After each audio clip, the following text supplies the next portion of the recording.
बहुजन क्रांति और बहुजन नायकों को समर्पित दलित दस्तक का 2024 का शानदार बहुजन कैलेंडर आ चुका है।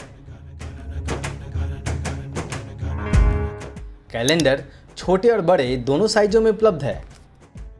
बुकिंग के लिए दिए गए नंबर पर व्हाट्सएप करें या ईमेल करें। थोक में ऑर्डर करने पर मिलेगी आकर्षक छूट।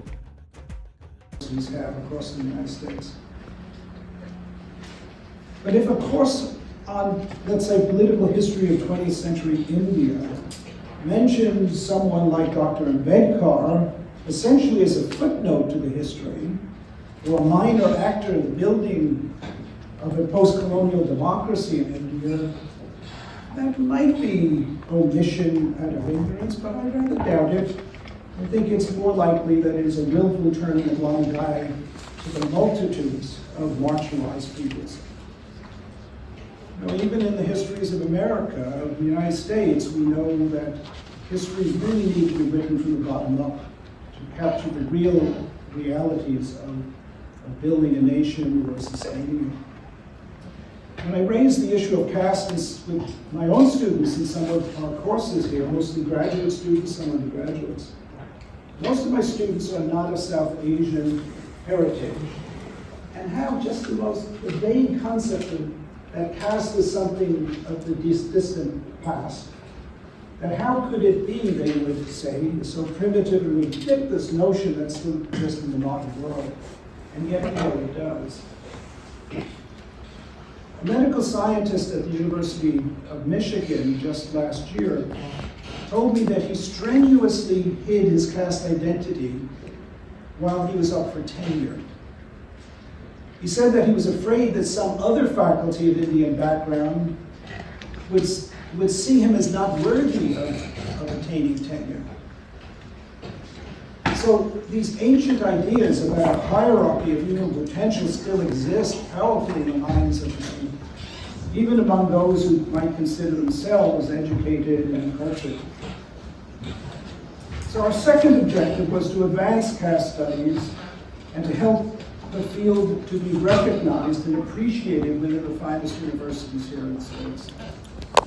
We quickly assembled an editorial advisory board of about 30 leading scholars from varied disciplines. Some of the very first to join, to name just a couple, were real leaders in their field, such as Haji Basu, the former chief economist of the World Bank, and Martha Nussbaum, of course, one of the great philosophers of our era. Of Chicago. Martha once wrote that when she was a literature student at Harvard, rather many years ago, of course, there were few or no women authors in the curriculum. The takeaway for her was that if women are absent, they're invisible, they just don't count. And I think we can say the same about caste studies. We also wanted to reach younger people and to eliminate any financial barriers to access the journal. Many fine journals charge large sums of money, as I'm sure most of you know, to subscribe, to access or download an article, or even just to read an article online. Our journal charges exactly zero and will remain open access for as long as it exists. While all our articles are, of course, scholarly, we do have an objective to work with journalists and public institutions to raise visibility of caste discrimination. For most Americans not of South Asian heritage, caste is a hidden reality, a hidden discrimination, yet sometimes it's right in front of us. I began to realize that even here at Brandeise University, some of our Dalit students who were coming to study with us in the graduate schools would tell me that they feel somewhat ostracized, even boycotted or shunned by high caste students found at other parts of Brandeise. On the other hand, one of my Dalit students from Odisha, being at the Hella School for just a few weeks, came to me and said that how joyful, his word was actually how joyful it was for him to feel anonymous. That for the first time he could share even just a pizza, a simple meal with other students who knew him only as a student from India, and no identities, no stigmas attached to that. As you will see in the hallways of the Hella School, and in this building too, we have an extraordinary diversity of students from all over the world, and all faiths and all ethnicities. As they get to know each other's cultures, they grow more determined to build a life for themselves beyond the petty histories of discrimination. Petty histories in all of our countries. So you see, our journal is founded on the straightforward principle that bias should not be a consequence of one's birth or ancestry. Our journal studies caste, which of course in its simplest definition encompasses all such hereditary systems and derived cultures that constrain the fullest human potential and recognition of equal rights for each and every individual. Yet history is rife with natural hierarchies that have their own, often religious justifications for quasi-biological groupings based on inherited privilege or inherited stigma. The late John Rawls from Harvard University in 1971 wrote A Theory of Justice and considered this backdrop to modern theories of justice. And I quote now from John Rawls. He says, "Thus, in a feudal or a caste system, each person is believed to have his allotted station in the, quote, natural order of things. His comparisons are presumably confined within his own state or caste, these ranks becoming in effect so many non-comparing groups established independently of human control and sanctioned by religion and theology." He goes on to say, "Men resign themselves to the position should it ever occur to them to question it, and since all may view themselves as assigned their vocation, everyone is held to be equally fated and equally noble in the eyes of Providence." When I read that last sentence, I think it could almost be a direct quote out of Ambedkar's reply to the Mahatmas. So in the West, these archaic notions of a fixed and ordained society were derived in part from the Ptolemaic conception of the universe with the earth, man, kings, aristocracy as the center of God's creation. These were eventually, of course, challenged by the emergence of science and rational inquiry. Even in the modern era, delusions of superiority were common among early settlers to the Americas.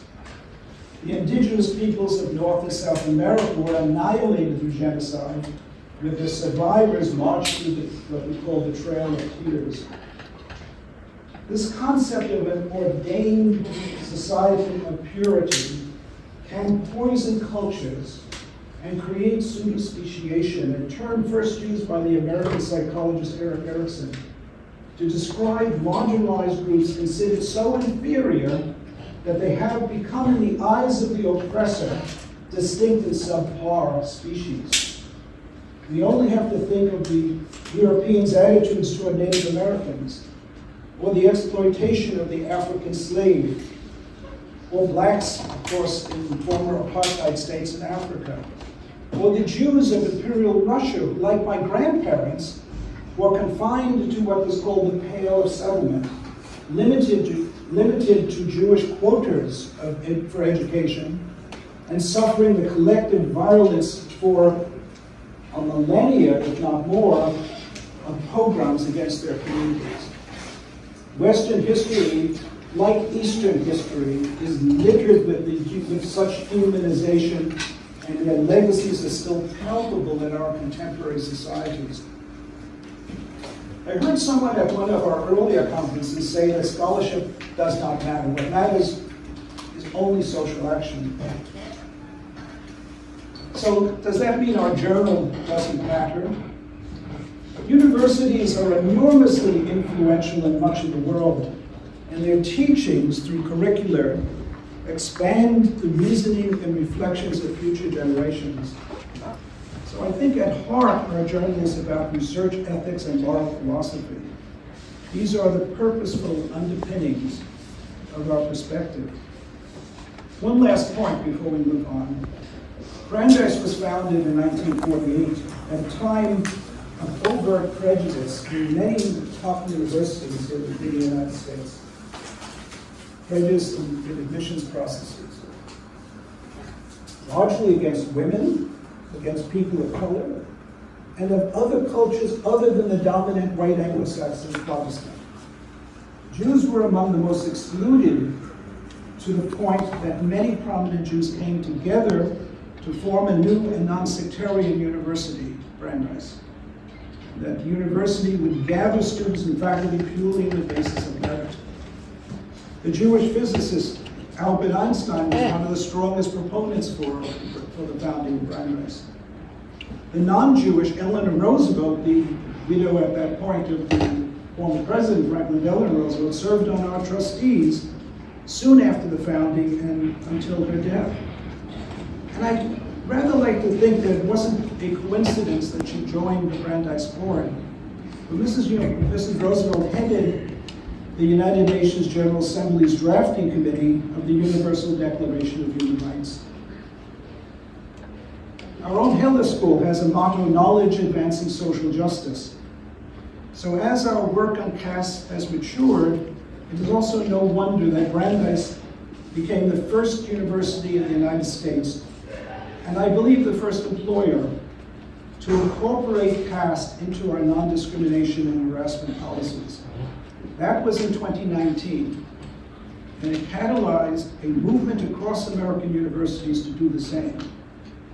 Two of our panels tomorrow will review the experience of many of those universities that followed suit or are currently mobilizing to do so. Another one of the panels is on the legal justifications for incorporating caste, even though there are no state or federal laws that include caste as a protected characteristic. While all this is good, we can only envision a world, the very idea of caste would be found in a waste bin of history. Our conferences are just perhaps one modest signpost on the road to fulfilling the vision of the total annihilation of caste. So I'd now like to introduce my friend and colleague, Professor Sukadeo Thorak, who will provide his introduction to the conference. Thank you.